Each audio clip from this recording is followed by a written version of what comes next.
வலது கரத்தின் தாயமே,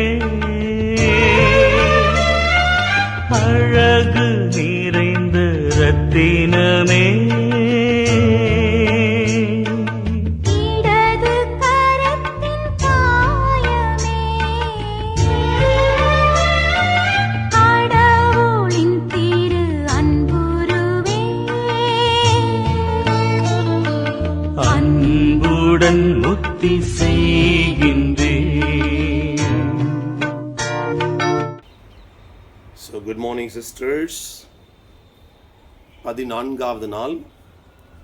இன்று நம்முடைய தவக்கால சிந்தனைக்கு எடுத்திருக்கின்ற நபர் சாமுவேல். கடந்த 3 நாட்களாக பெண்களை பற்றி நாம் பார்த்தோம்.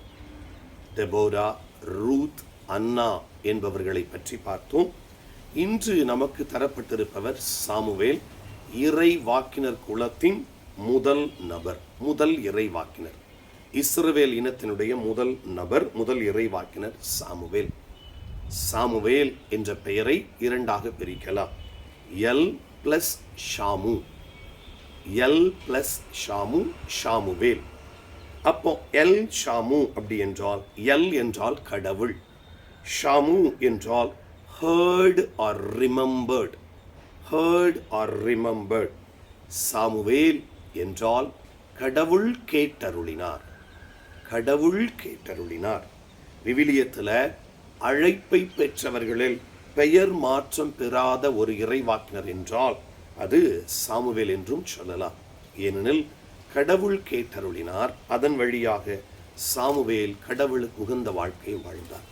அன்பு சகோதரிகளே, ஆண்டவர் சாமுவேலை 4 முறை கூப்பிட்டார், 4 முறை கூப்பிட்டார். பாருங்கள், அவருடைய அழைத்தல் எவ்வளவு ஆழமாக இருக்கிறது என்பதை நாம் புரிந்து கொள்ள வேண்டும். அதனால்தான் சாமுவேலை பற்றி பேச வேண்டும் என்றால் நிறைய பேசலாம். ஒரே ஒரு வார்த்தை சொல்லலாம். அவர்தான் இஸ்ரவேல் இனத்தின் முதல் அரசரை அபிஷேகம் செய்தவர். இஸ்ரவேல் இனத்தினுடைய தாவீது என்ற மாபெரும் அரசரையும் அபிஷேகம் செய்து ஆண்டவருக்கு அர்ப்பணித்தவர். இவ்வாறு நம்பிக்கைக்குரிய இறைவாக்கினராக அவர் இருந்தார். நம்பிக்கைக்குரிய இறைவாக்கினராக இருந்தார். இறைவாக்கினர் என்றால் மவுத் பீஸ் ஆஃப் காட், கடவுளுடைய மவுத் பீஸ் ஆக இறைவாக்கினர் இருந்தார். அதனால் தான் அவர் தைரியமாக சென்று தேடி சவுலையும் தாவீதையும் அபிஷேகம் செய்து இவர்கள் இருவர் வழியாக இஸ்ரவேல் ஜனத்தை விடுதலை செய்வதற்கு சாமுவேலை ஆண்டவர் பயன்படுத்தினார். நம்பிக்கைக்குரிய இறைவாக்கினர். 2ஆவதாக அவரை சொல்ல வேண்டும் என்றால், இந்த சாமுவேல் நீதிமானாக அவர்கள் மத்தியிலே வாழ்ந்தார். ஏனெனில் நீதி தலைவர்களில் கடைசியாகவும் இறைவாக்கினர்களின் தொடக்கமாகவும் அரசர்களுக்கு தொடக்கமாகவும் அமைந்தவர் இந்த சாமுவேல். முக்கியமான பணியை கடவுளுக்கு மிக உகந்த விதத்திலே செய்ததால் சாமுவேல் கடவுளால் கேட்டறுக்கப்பட்டார், கடவுளால் கேட்கப்பட்டார். கடவுள் கேட்டதை, தான் கேட்டதையெல்லாம் கடவுளிடமிருந்து பெற்றுக்கொண்டார். நாமும் சாமுவேலை போல வாழ கடவுளை நோக்கி கேட்போம், பெற்றுக்கொள்வோம், மக்களுக்காக உழைப்போம். God bless you sisters. Have a nice day. இன்று வாய்ப்பு கிடைக்கின்ற பொழுது சாமுவேலுடைய அழைப்பை நீங்கள் வாசித்து பார்க்கலாம். God bless you. Thank you.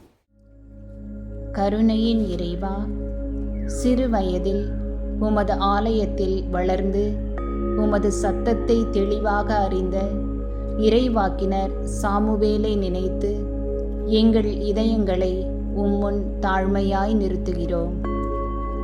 ஆண்டவரே, பேசும், உமது அடியேன் கேட்கிறேன் என்று கேட்க தயாரான இதயத்தை எமக்கு அருளும். உமது திருவுளத்தையே முதன்மைப்படுத்திய அவரது கீழ்ப்படிதலையும் நேர்மையையும் எங்களுக்கு தந்தருளும். உமது வார்த்தையை கேட்கும் அமைதியையும் அதை நிறைவேற்றும் துணிச்சலையும் தாரும். அரசருக்கும் மக்களுக்கும் இடையே நீதியாய் நின்ற அவரின் தைரியத்தை எங்களுக்கு தாரும். வெளிப்புற தோற்றத்தை அல்ல, இதயத்தை நோக்கி பார்ப்பவர் நீர் என்பதை கற்றுத்தந்த அவரின் ஆவிக்குரிய பார்வையை எங்களுக்கு தாரும். எங்கள் தீர்மானங்கள் அனைத்தையும் உமது சித்தத்தோடு ஒன்றுபட செய்தருளும். இறைவாக்கினர் சாமுவேலின் முன்மாதிரியில் நாங்களும் எங்கள் வாழ்க்கை பயணத்தை தொடர அதில் உறுதியாய் நிலைத்திருக்க என்றென்றும் அருள் புரியும். ஆமேன்.